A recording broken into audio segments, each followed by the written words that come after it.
Come along as I repair this very badly broken leg. I got this awesome dresser. Actually, it was free. I decided I was going to do some trimming to the base. So I did the front, I flipped it over, and then I did the side. And I don't know how I didn't notice. But when I turned around, I noticed an entire chunk of the leg is gone. I mean, just gone. Oh no. Oh, I mean, now I'm like, what am I going to do? So I know that I've got to make some support for this area. And then I'm going to wing it and try to figure it out. So I measured a piece of oak plywood that I had, just cut that to size so that this could had some support to sit on, and then we'll deal about the cosmetic stuff. Next, put some wood glue behind it, some brad nails in it just to keep everything strong while the glue sets. And now I have to figure out how to cosmetically make this look like the rest of it. So first thing is going to be some Bondo. And I'm going to use like half a can of Bondo on this thing. And there are some options here. So I thought about I could make a mold of the other foot, but it was the wrong angle. And so I really didn't have a way to make a mold of the other side and then flip it around and bring it over here because it was just going in the wrong direction. So I'm going to just freehand this. And I've mixed up a good bit of Bondo here, but even though I've got a ton of Bondo there and I have a huge area I have to do, I'm going to do this in stages. So I'm not trying to make the entire thing look pretty yet. I'm just trying to get just a base to start building on.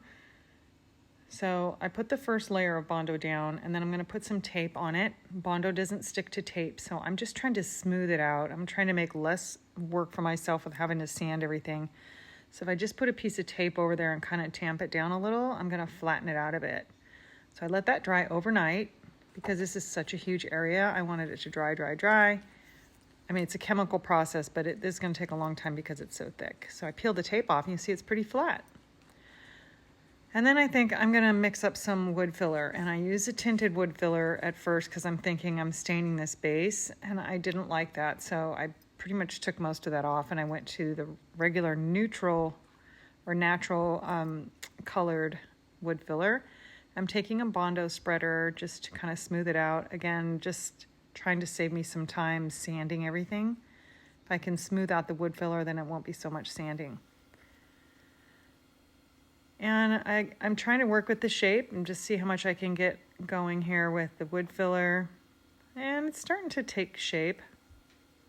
I end up putting more of that brown on the top again. And the next day, this part that I'm sanding with a sanding net is like concrete. I mean, it is rock hard. I'm not worried about this at all. I get down to the edge of where it starts to protrude out, and it's just literally crumbling. Like, it has no support whatsoever. It's not setting up. So I take all of that off back down to the Bondo because the Bondo's hard. And then I take a square dowel and I nail it on.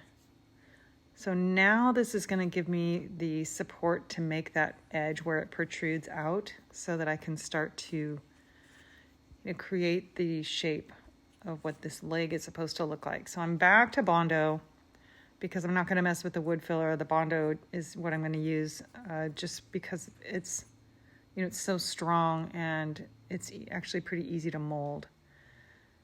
So now I'm just filling in the area that goes over that dowel. And again, I have to do this a couple of times just to fill it all in. I try not to just gob a whole bunch on there too bad. But it's starting to take shape. Now I can see, with some sanding and shaping here, I'm going to be able to get this to start looking like the other side. So Bondo is, of course, hard. It does dry hard, but once you start sanding it, you can actually make some pretty good progress with shaping it into what you want, smoothing it out. So I do this one using my surf prep, of course, and then I'm going to be doing lots of surf prep, both with traditional sandpaper, with the interface pad, and it's starting to look like this is going to work. I mean, I've been pretty worried up to this point. Am I just going to gift this dresser to somebody else, or am I going to make this work? But I'm like, hey, I think this is going to work. So I did another layer of Bondo, which I didn't show here, and I'm shaping it again. I'm using the contour pads that are a huge round one to help make that dip, and I think I'm going to be able to do this.